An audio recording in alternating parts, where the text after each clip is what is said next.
Hello everyone, welcome to exam गुरु।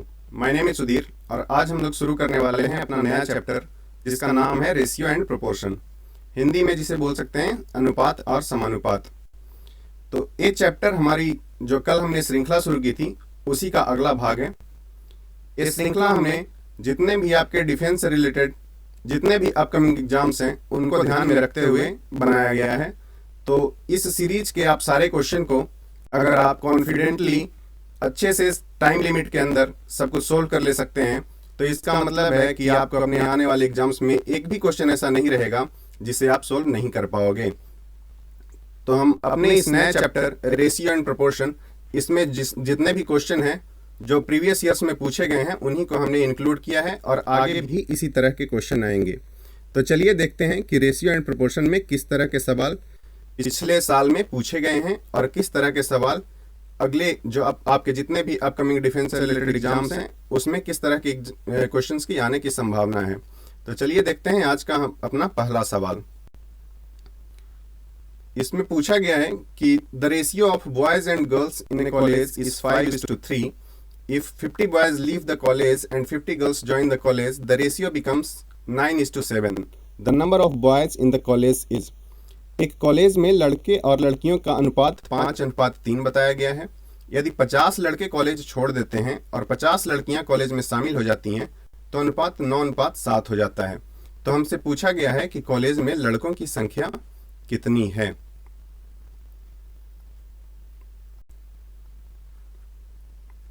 तो यहां से हम लोग देखेंगे कि पहले बताया गया है कि रेशियो हमारा है 5:3। रेशियो 5:3 दिया हुआ है। बाद में बोलता है 50 बॉयज लीव द कॉलेज, यानी कि यहाँ से -50 हो जाता है और यहाँ पे आपका +50 हो जाता है, +50। अभी आपका नया जो रेशियो है वो हो जाता है 9:7। तो हमसे पूछा गया है कि कॉलेज में लड़कों की संख्या कितनी है। तो एक तो इसका जो बेसिक सा कॉन्सेप्ट होगा जो हर किसी को पता होगा वो है कि आप 5x लड़के और 3x लड़कियां मान लो। यहाँ से आप कर देंगे 5x -50 इस टू लड़कियों का कर देंगे 3x +50 और ये जो आएगा आपका 9:7 आएगा। इस क्वेश्चन को अब क्रॉस मल्टीप्लिकेशन से आप जैसे नॉर्मल सिंगल वेरिएबल क्वेश्चंस को इक्वेशंस को सोल्व करते हैं वैसे सोल्व करके आपका x का वैल्यू आ जाएगा। एक तो ये तरीका हो गया, मैं सोल्व करके भी दिखा देता हूँ। तो यहाँ पे 7 से मल्टीप्लाई करेंगे तो ये कितना हो जाएगा 35x -350 इज इक्वल टू, इधर मल्टीप्लाई करेंगे तो ये हो जाएगा 27x + 450। इट मीन्स अगर 27x को इधर लेके आएंगे तो हमारा हो जाएगा 8x इज इक्वल टू 800, यानी x का वैल्यू यहाँ से 100 निकल के आएगा। और लड़कों की संख्या पूछिए कितनी होगी। तो स्टार्टिंग में लड़कों का जो रेशियो है 5:3 यानी कि 5x का वैल्यू हमसे पूछा गया है तो 5x का वैल्यू यहाँ से 500 आ जाएगा। तो ये हुआ नॉर्मल तरीका जिसमें देख सकते हैं आप कितने सारे स्टेप्स हैं। इतने सारे स्टेप्स को आप फॉलो करोगे तब जाके आपका आंसर आएगा। एक दूसरा तरीका है जिसे हम लोग बोलते हैं cross multiplication method. Cross multiplication method में क्या है कि आप पहले दोनों रेशियो को लिख दो। जैसे यहाँ पे आप लिख देंगे 5:3, नया रेशियो जो हो जा रहा है उसे लिख देंगे 9:7 और नीचे में कितना से डिफरेंस आ रहा है दोनों में। यहाँ पे आ रहा है बॉयज़ वाले में -50 और यहाँ पे लिख देंगे गर्ल्स वाले में आ रहा है +50। इन दोनों को लिख देंगे। अब हम इसको क्रॉस मल्टीप्लाई करेंगे, इसे इससे और इसे इससे, और इन दोनों का डिफरेंस लेंगे। तो हम यहाँ से देखेंगे 7 × 5 ये आएगा 35 और इसका आएगा 9 × 3 27। तो यहाँ पे आएगा 35 - 27 दैट इज 8 और 8 का वैल्यू आपका हो जाएगा। अभी इन दोनों को क्रॉस मल्टीप्लाई करेंगे। एक बार अगर ये चीज़ आपको अच्छे से समझ में आ जाएगा तो रेशियो और प्रोपोर्शन का मैक्सिमम क्वेश्चन आपको इसी तरीके से बन जाएगा। किसी तरह का कोई दिक्कत नहीं होगा और क्वेश्चन आपका एक लाइन में सोल्व होगा।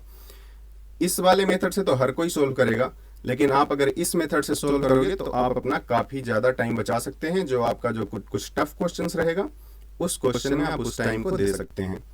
तो यहाँ पे हम लोग देखेंगे इधर 8 आया है। 8 का वैल्यू यहाँ पे अभी 9 को 50 में मल्टीप्लाई करेंगे तो यहाँ से आएगा 450 7 को -50 से मल्टीप्लाई करेंगे तो आएगा -350।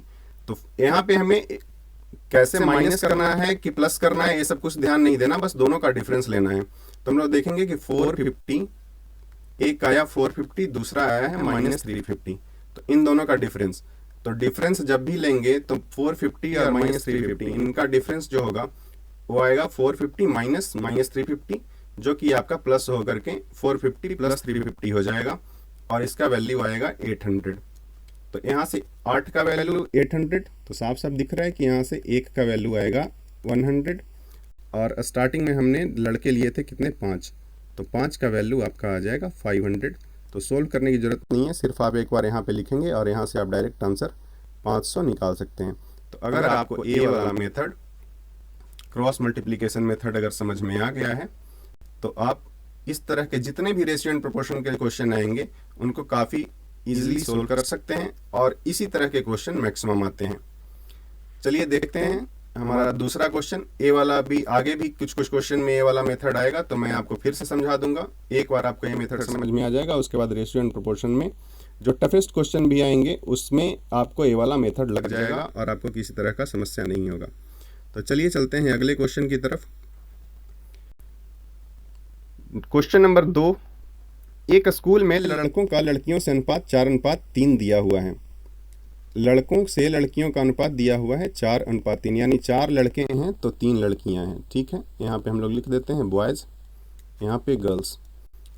और लड़कियों का शिक्षकों से अनुपात 8:1 है, यानी कि गर्ल्स और यहाँ पे टीचर लिख देते हैं। लड़कियों का टीचर से दिया हुआ अनुपात वो दिया हुआ है 8:1। अब हम लोग देखेंगे कि गर्ल्स यहाँ पे भी है तो गर्ल्स यहाँ पे 3 है और दूसरे अनुपात में गर्ल्स को 8 दे दिया है। तो एक ही चीज़ दो अलग अलग दिया हुआ है, यहाँ पे 3 है यहाँ पे 8 है, तो अभी हम लोग कुछ नहीं कर पाएंगे, हमारा क्वेश्चन गलत हो जाएगा। इसलिए हमें क्या करना होगा ऐसे सिचुएशन में कि इनको एक बनाओ। तो 3 और 8 को एक बनाने के लिए क्या करना होगा, इनका एलसीएम लेना होगा। तो इनका एलसीएम आएगा 24, यानी इसको सीधा सीधा इधर हम लोग मल्टीप्लाई करते हैं और इधर है इनको क्रॉस में चलेंगे, क्योंकि अगर हम 8 को 3 से मल्टीप्लाई करेंगे तो हमें 1 को भी 3 से मल्टीप्लाई करना पड़ेगा। और ये जो 4 है, जैसे अब हमने इस 3 को 8 से मल्टीप्लाई किया तो इस 4 को भी 8 से मल्टीप्लाई करना पड़ेगा।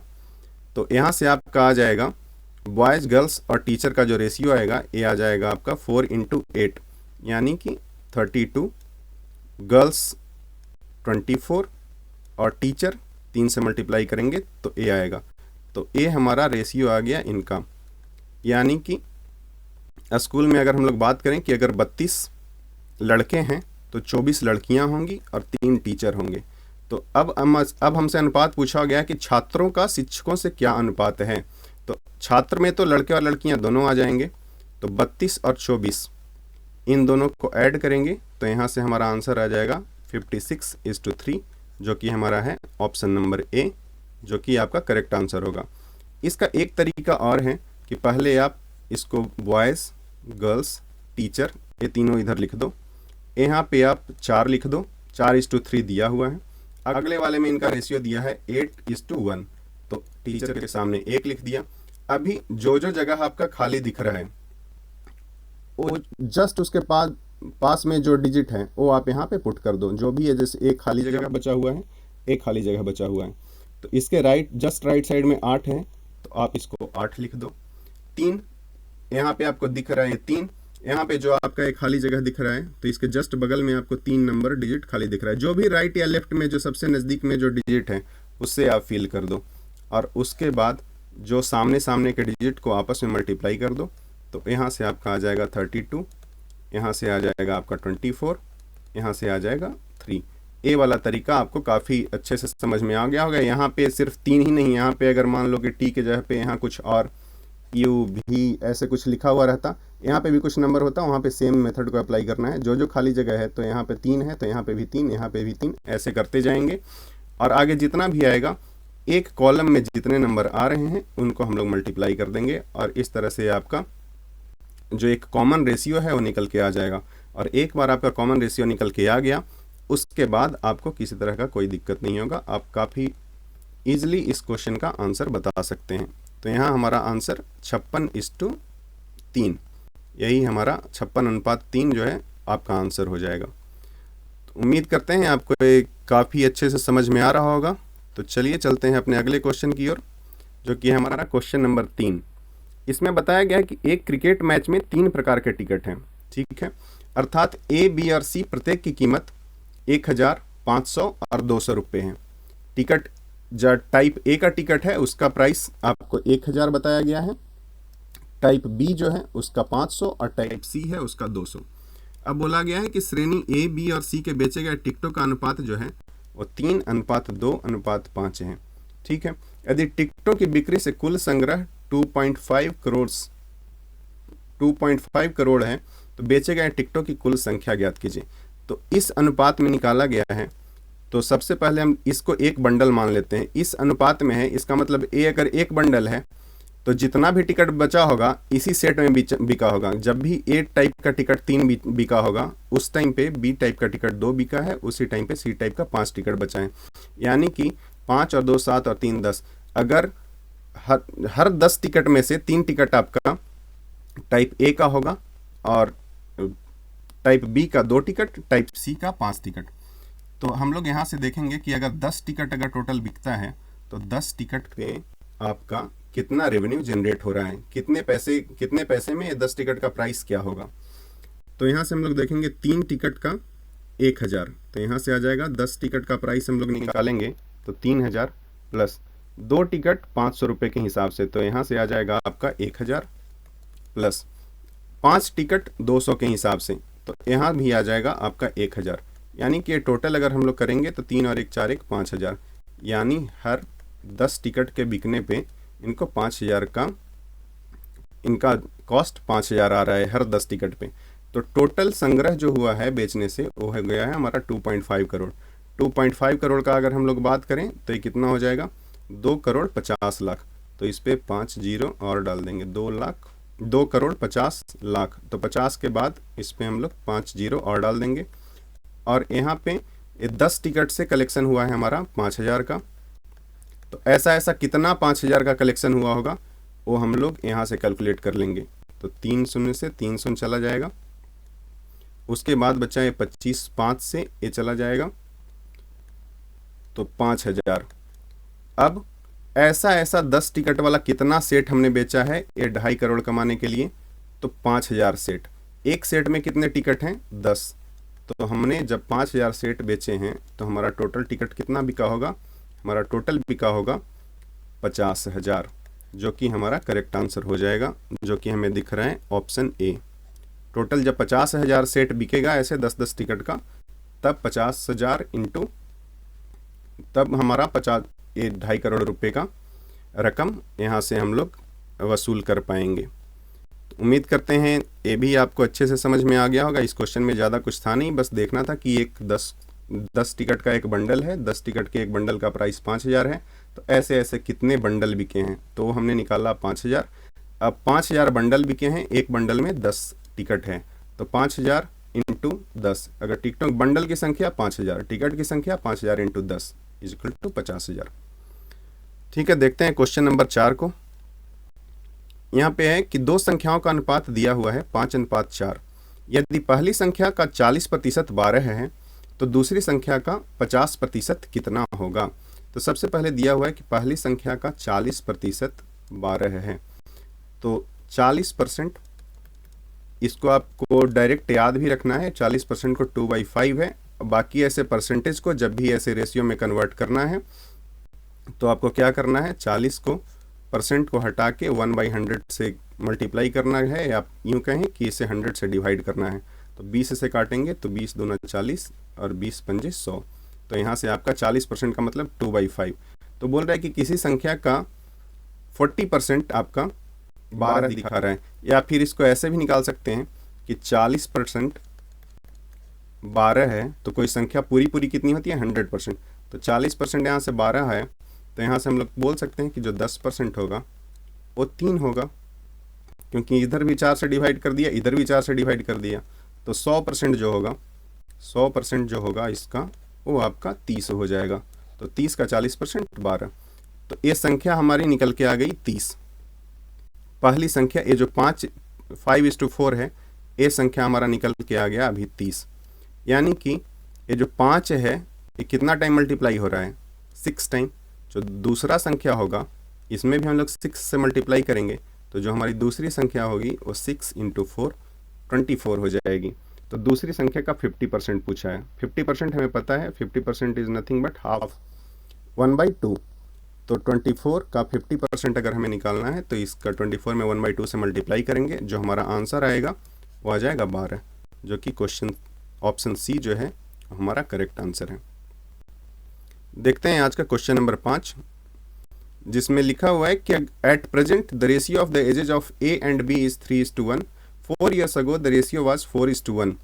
ए प्रेजेंट एज इज, ठीक है। वर्तमान में ए और बी की आयु का अनुपात 3:1 दिया हुआ है, 3:1 दिया हुआ है वर्तमान में। 4 वर्ष पहले जो अनुपात था इनका वो 4:1 था।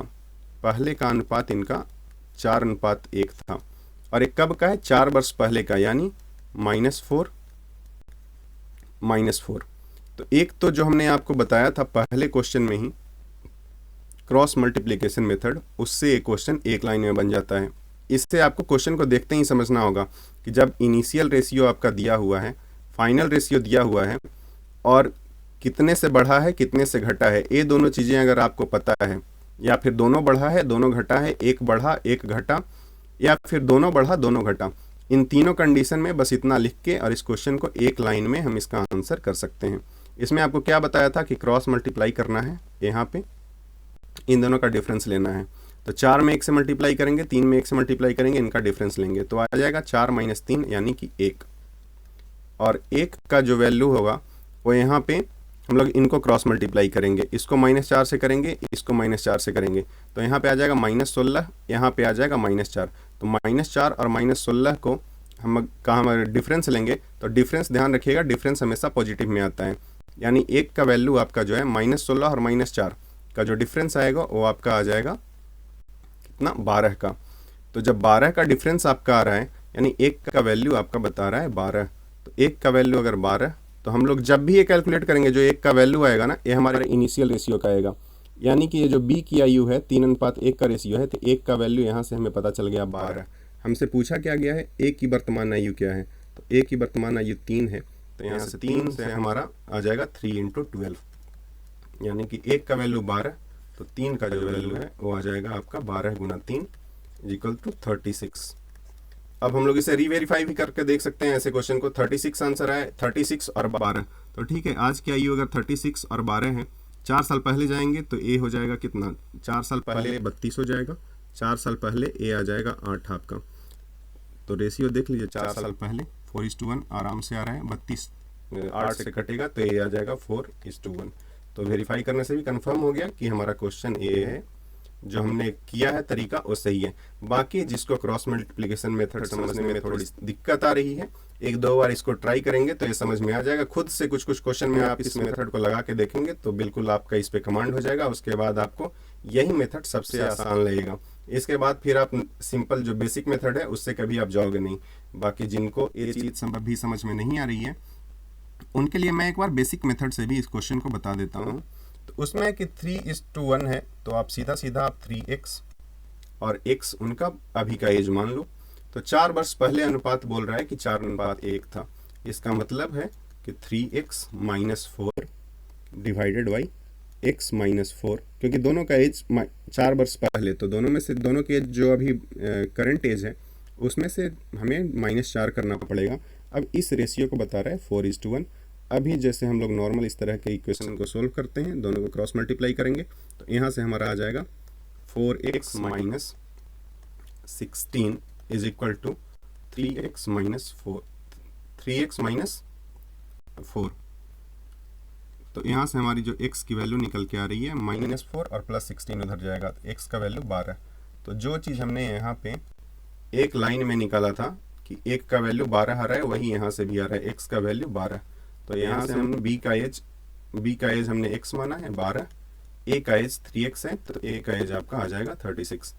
तो इसी क्वेश्चन में क्रॉस मल्टीप्लिकेशन मेथड से जो हम एक लाइन में जो चीज़ कैलकुलेट कर रहे हैं यहाँ पे आपको इक्वेशन सॉल्व करके, तो अगर आपको इक्वेशन सॉल्व करना ज़्यादा आसान लग रहा है तो फिर आप इक्वेशन सॉल्व कर लो, लेकिन मैं रिकमेंड करूँगा कि एक बार क्रॉस मल्टीप्लिकेशन मेथड को आप अच्छे से समझ लो। 1 2 क्वेश्चन 3 क्वेश्चन 5 क्वेश्चन आप खुद से कर लोगे तो ये वाला मेथड आपको काफ़ी आसान नज़र आने लगेगा। तो चलिए देखते हैं आज का अपना छठा सवाल। इसमें कि कक्षा में लड़कों की औसत आयु कक्षा में लड़कियों की संख्या से दुगनी है। ठीक है, लड़कों की जो औसत आयु है, एवरेज एज है, वो कक्षा में लड़कियों की जितनी संख्या है उससे डबल है। ठीक है, तो सबसे पहले हमें लड़कियों की संख्या पता करना होगा, तब हमें औसत आयु पता चलेगी। आगे लिखता है कि 50 की कक्षा में लड़कों और लड़कियों का अनुपात 4:1 है। ठीक है, 50 टोटल लोग हैं और जो इनका रेशियो है लड़कों और लड़कियों का वो है 4:1। तो इसका मतलब टोटल 4:1, 4 लड़के और 1 लड़की है कक्षा में, यानी जब टोटल 5 लोग हैं तो 4 और 1 हैं, तो यहाँ पे टोटल लोग 5 हुए, 5 की वैल्यू है 50, यानी कि इन्हें 10 से मल्टीप्लाई करना पड़ रहा है। तो यहाँ भी हम लोग 10 से मल्टीप्लाई करेंगे, तो इसका मतलब है कि बॉयज़ का संख्या यहाँ पे 40 और गर्ल्स का संख्या 10। तो ये वाली चीज़ एक बार हमें पता चल गई कि लड़कियों की संख्या 10 है, तो इससे हमें पता चल जाएगा कि जो लड़कों का है औसत आयु, क्या बोला था कि औसत आयु कक्षा में लड़कियों की जो संख्या है, संख्या हमें अभी मालूम पड़ गई है, इसके डबल है, यानी कि एवरेज एज जो लड़कों का हो गया,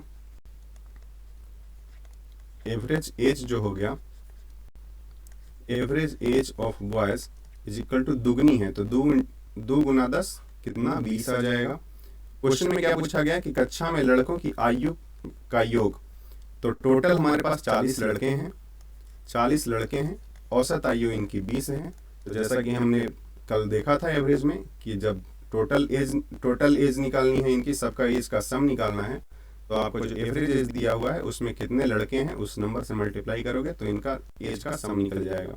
तो 40 × 20 मल्टीप्लाई करेंगे तो हमारा 800, यही आपका आ जाएगा आंसर, जो कि है आपका ऑप्शन नंबर सी। चलिए देखते हैं आज का अपना छठा क्वेश्चन। 6 नंबर क्वेश्चन तो हो चुका है अपना, देखते हैं आज का 7 नंबर क्वेश्चन। तो 7 नंबर क्वेश्चन में है कि the ratio of the age of a father to that of his son is 5:2। If the product of their ages in years is 1000, then the father's age after 10 years will be. तो यहाँ पे 5 और 2 का 5:2 अगर इनका as दिया हुआ है, तो हम लोग इसको सिंपली बोल सकते हैं कि इसका एज 5x, इसका एज 2x होगा, जो कि x हमारा इन दोनों की एज का जो HCF बोल सकते हैं या कॉमन फैक्टर होगा, क्योंकि रेशियो 5:2 है। इसमें हम लोग HCF आगे जब हम पढ़ेंगे LCM और HCF, तब आपको वहाँ पे मैं बताते चलूँगा कि जब भी किसी का हम रेशियो लेते हैं तो बेसिकली हम लोग उन दोनों नंबर्स का जो HCF होता है उससे डिवाइड कर देते हैं। उससे डिवाइड करने के बाद जो चीज़ बचता है उसी को हम लोग बोलते हैं उन दोनों नंबर्स का सिंपलेस्ट रेशियो। तो यहाँ पे हम इन दोनों नंबर को अगर मान लें 5x × 2x, इन दोनों का एज, अब बोलता है कि यदि उनकी आयु का गुणनफल 1000 है। ठीक है, यानी कि बोला जा रहा है कि अगर इनको हम मल्टीप्लाई कर दें 5x × 2x, तो a है आपका 1000 के बराबर, तो 5 × 2 ये 10 आएगा, जिससे हमारा 1 शून्य चला जाएगा। तो यहाँ से हम लोग x² का वैल्यू अगर 100 है तो x = 10, ये x हमें यहाँ से 10 पता चल गया। तो अभी जब यहाँ देखेंगे कि फादर की एज जो होगी 5 × 10 50 हो जाएगी, और सन की एज है वो आपको 2 × 10 यानी कि 20 हो जाएगी। तो अभी जो हमसे पूछा है, हमसे पूछा क्या गया है, 10 वर्ष बाद पिता की आयु क्या होगी, 10 वर्ष बाद। तो अभी हमने 50 जो निकला है इसका करंट एज निकला है, 10 वर्ष बाद अगर हमसे पूछा गया है तो इसमें हम क्या करेंगे, +10 ऐड कर देंगे और जो आएगा आंसर वो 60। बहुत से लोग पूरा क्वेश्चन देखेंगे नहीं, बस जो करंट एज लिखा हुआ है जैसे ही 50 निकल के आएगा वो ऑप्शन टिक करके आ जाएंगे, और जानबूझ के ऐसी गलती करने के लिए पहला ऑप्शन वही आपका दिया हुआ है कि कोई भी आए जैसे ही ये कैलकुलेट हो फादर की एज 50 और 50 पे टिक करके चले जाएं। लेकिन आपको क्वेश्चन पूरा पढ़ना है, इसमें लिखा हुआ है 10 वर्ष बाद पिता की आयु, तो इसमें आपको 10 ऐड करके और जो हमारा 60 है वो करेक्ट आंसर हो जाएगा। चलिए देखते हैं अपना अगला सवाल, जो कि है क्वेश्चन नंबर 8। देखते हैं इसमें क्या लिखा हुआ है। 2 numbers are in the ratio 5:8। 2 number को बोला गया है 5:8 के रेशियो में। If their difference is 48, then the smaller number is. तो 5 और 8 के अनुपात में दो नंबर्स दिए हुए हैं, दो संख्याएं हैं, वो 5:8 के अनुपात में है, दी उनका अंतर 48 है, तो छोटी संख्या। तो इन दोनों का सबसे पहले हम डिफरेंस देख लेंगे। डिफरेंस आ रहा है कितना, 3। लेकिन ये बोल रहा है कि ये जो 3 है वो किसके बराबर है, ये 3 है आपका 48 के बराबर। तो यानी कि कितना टाइम्स मल्टीप्लाई हुआ है, 16 टाइम्स। तो जो हमारे नंबर्स हैं उनको भी हमें 16 से मल्टीप्लाई करना पड़ेगा, यानी जो ये 5 है ये वो 5 नहीं, ये एक्चुअल नंबर होगा 5 × 16 दैट इज 80 हो जाएगा, और जो 8 है ये आपका 8 × 16 दैट 128 हो जाएगा। तो यहाँ से हम लोग देखेंगे कि अब कौन सा पूछा है, तो छोटी संख्या। अब छोटी संख्या पूछा गया था तो आपको पूरा मैं बस आपको बताने के लिए दोनों नंबर निकाल के दिखा दे रहा हूँ। अगर आपको क्वेश्चन सोल्व करना है तो यहाँ से जैसे ही आपको एक का वैल्यू 16 पता चला, वैसे ही आप सीधा जब छोटी संख्या, अगर बड़ी संख्या पूछा है तो सीधा इसमें 16 से मल्टीप्लाई करो, आपका आंसर लिखो। छोटी संख्या पूछा है तो आप जो छोटा रेशियो है 5 उसमें 16 से मल्टीप्लाई करो, आंसर लिखो। तो यहाँ पे आपका आंसर आ गया 80, जो कि है आपका ऑप्शन नंबर ए। चलिए चलते हैं आज का अपना सेकंड लास्ट क्वेश्चन। कल का वीडियो काफ़ी लंबा हो गया था, इसके लिए आज से हमने सोचा है कि आपको 10-10 क्वेश्चन करके ही करवाएंगे, जिससे आपको भी ज़्यादा टाइम नहीं देना पड़ेगा, और दो दिन करके आपका ये चैप्टर भी कंप्लीट हो जाएगा। तो चलिए देखते हैं आज का अपना सेकंड लास्ट, यानी कि क्वेश्चन नंबर 9, जिसमें लिखा हुआ है कि 3 धनात्मक संख्याओं का अनुपात जो है वो 2:3:5 है, और उनके वर्गों का योग 608 है। तो तीनों संख्याएं हैं, ठीक है। तो इसमें हम लोग देखेंगे इसका अनुपात दिया हुआ है 2:3:5, ठीक है। अब इनके वर्गों का योग 608 दिया हुआ है, तो यहाँ पे भी आप इनमें मल्टीप्लाई कर दो, एक 2x 3x, और मान लो कि नंबर्स a हैं। तो अब इनके वर्गों का अगर मल्टीप्लाई करेंगे तो वहाँ पे क्या हो जाएगा, x² तो कॉमन आ जाएगा, बाकी ये 2 का स्क्वायर, 3 का स्क्वायर, 5 का स्क्वायर अंदर में जाएगा, 2 का स्क्वायर प्लस 3 का स्क्वायर प्लस 5 का स्क्वायर, और इसी को लिखा हुआ है कि ये है आपका 608 के बराबर। 2 का स्क्वायर आपका 4 हो गया, 3 का स्क्वायर 9, 5 का स्क्वायर 25, तो 25 और 9 34 और 4 38, ये आपका आ जाएगा 38, जिसे आप डिवाइड करोगे इधर ले जाके। 38 से अगर इसे डिवाइड करते हैं तो 38 एक बार जाएगा, बाकी 22 पे 8 आएगा, 228, जो कि 38 से आपका 6 बार में चला जाएगा। तो x² का वैल्यू आ गया 16, तो x का वैल्यू यहाँ से आपका आ जाएगा 4। x का वैल्यू एक बार आपका 4 आ गया तो आपका सारे नंबर पता चल जाएंगे। जो 2x है वो आपका 8 हो जाएगा, 3x है वो आपका 12 हो जाएगा, 5x है वो आपका 20 हो जाएगा। तो आपको देखना है ऑप्शन में कौन सा ऐसा सेट है जो 8, 12 और 20 बता रहा है। आपका ऑप्शन नंबर सी जो है बिल्कुल सही हो जाएगा। तो चलिए चलते हैं आज के अपने आखिरी क्वेश्चन की तरफ, जो कि है क्वेश्चन नंबर 10। इसमें दिया हुआ है कि बैग x और बैग y में गेंदों की संख्या का अनुपात 2:3 है। 5 गेंदों को बैग y से लिया जाता है, 2:3 है। ये आपका x दिया हुआ है, ये y दिया हुआ है। 5 गेंदों को बैग y से लिया जाता है और बैग x में गिरा दिया जाता है, ठीक है। अब प्रत्येक थैले में समान संख्या में गेंदे हैं, यानी कि जो आपका इनिशियल रेशियो दिया हुआ है, फाइनल रेशियो दिया हुआ है, संख्या समान हो गई, यानी कि दोनों का रेशियो 1:1 हो गया। अभी बोला गया है इसमें कि पहले x वाले बैग में क्या हुआ कि 5 गेंदें गिराई गई है, यानी कि यहाँ पे +5, और y वाले बैग के साथ क्या हुआ है, -5। तो जैसा कि हमने बताया था कि आपको क्रॉस मल्टीप्लिकेशन मेथड में आपको जब भी इस तरह का दिया हुआ है, इनिशियल रेशियो, यहाँ पे फाइनल रेशियो, और कितना से प्लस माइनस हो, इंक्रीमेंट डिक्रीमेंट यहाँ पे दिया हुआ है, इंक्रीमेंट डिक्रीमेंट दिया हुआ है, तो हमेशा हमें आपको एक लाइन में अगर क्वेश्चन को सोल्व करना है तो आपको क्रॉस मल्टीप्लिकेशन मेथड लगाना है, जो मैं एक बार फिर से समझा दे रहा हूँ। क्रॉस मल्टीप्लाई करेंगे तो 3:1 3, 2:1 2, तो इनका डिफरेंस लेंगे, वो आ रहा है 1 का वैल्यू निकालनी है, तो यहाँ पे अब क्रॉस मल्टीप्लाई करेंगे और दोनों का डिफरेंस लेंगे। तो यहाँ पे क्रॉस मल्टीप्लाई करेंगे तो +5, यहाँ पे क्रॉस मल्टीप्लाई करेंगे तो -5, तो +5 और -5 का जो डिफरेंस आएगा वो डिफरेंस आपका आ जाएगा 10 का। तो 1 का वैल्यू अगर 10 आता है तो 2 का वैल्यू आपका आ जाएगा 20, यानी x में 20 गेंदें थी, 3 का वैल्यू आ जाएगा 30, यानी बैग वाई जो था उसमें 30 गेंदें थी। बोल रहा है कि अब प्रत्येक गेंद में समान संख्या में गेंदें हैं, तो टोटल गेंदें अपने पास कितनी हो गई 20 + 30 50, और दोनों में बराबर गेंदें हैं, तो बराबर होने के लिए दोनों में 2 से डिवाइड कर देंगे, यानी कि अब दोनों में 25-25 गेंदें हैं। अब जिसको क्रॉस मल्टीप्लिकेशन मेथड में अभी भी दिक्कत आ रही है, जिसे क्रॉस मल्टीप्लिकेशन मेथड अभी 3-4 क्वेश्चन में हमने सोल्व कर चुके हैं, तो अब तक तो आपको लोग को समझ में आ गया होगा, बट फिर भी अगर किसी की दिक्कत हो रही है तो उसके हम लोग क्या करेंगे कि वापस से सेम मेथड बेसिक मेथड पे अप्लाई करेंगे। वही मैं एक बार बता दे रहा हूँ कि गेंदें मान लो इनिशियली 2x और 3x है दोनों बैग में, बैग नंबर x में और बैग नंबर y में, ठीक है।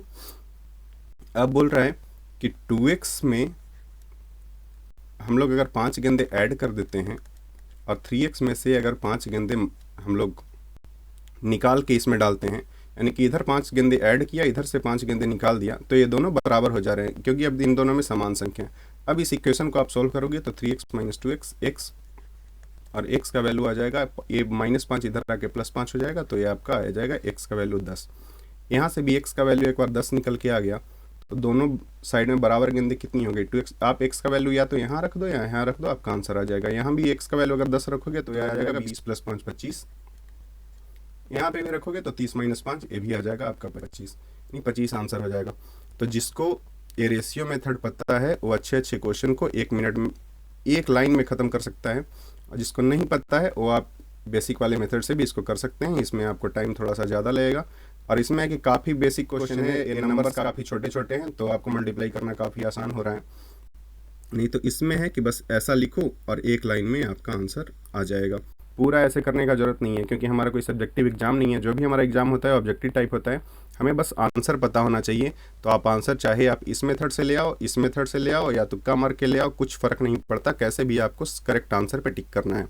तो इसलिए बेस्ट मेथड आपके लिए मैं रिकमेंड करूँगा कि आप इस वाले मेथड का 2-4 बार प्रैक्टिस करो और इस पे कमांड करो। 2-4 बार क्वेश्चन आप खुद से इसको सोल्व करोगे तो खुद से मजा आने लगेगा कि अरे ये तो बहुत बढ़िया तरीका है। चलिए ठीक है, आज के सेशन को ज़्यादा लंबा ना करते हैं और 10 क्वेश्चन तक ही रखते हैं। बाकी इसका मैं रेशियो एंड प्रोपोर्शन का एक सेशन कल और लेके आऊँगा। उसके बाद हमारा रेशियो एंड प्रोपोर्शन कंप्लीट हो जाएगा। उसके बाद हमारा अगला चैप्टर होगा, वो होगा HCF और LCM का। उसमें भी ऐसे ही 10-10 क्वेश्चन करके 2 या 3 सेशन मैं लूँगा। उसके बाद वो चैप्टर ख़त्म होगा। फिर उसके बाद ऐसे कर करके आपके एग्ज़ाम से पहले मैं कोशिश करूंगा कि आपका जो सारा चैप्टर है, सारे चैप्टर से आपको 20 क्वेश्चन 30 क्वेश्चन ऐसे करवा दूं, और इसी तरह के क्वेश्चन आपकी अपकमिंग एग्जाम्स में भी आएगा। तो एक बार आप अगर इस सारे सेशन को कम्प्लीटली देख लेते हो, सारे क्वेश्चन की प्रैक्टिस कर लेते हो, तो उसके बाद मैं गारंटी के साथ कह सकता हूँ कि आपके अपकमिंग एग्जाम्स में एक भी क्वेश्चन ऐसा नहीं होगा जो आपसे नहीं बन पाएगा। ठीक है, चलिए आज के सेशन को यहीं तक रखते हैं। Bye bye, take care. और अभी तक अगर आपने मेरे चैनल को सब्सक्राइब नहीं किया है तो आप इसमें सब्सक्राइब कर सकते हैं। अगर हमारा काम आपको पसंद आ रहा है तो आप वीडियो को लाइक कर सकते हैं और दोस्तों के साथ शेयर भी कर सकते हैं। चलिए, धन्यवाद।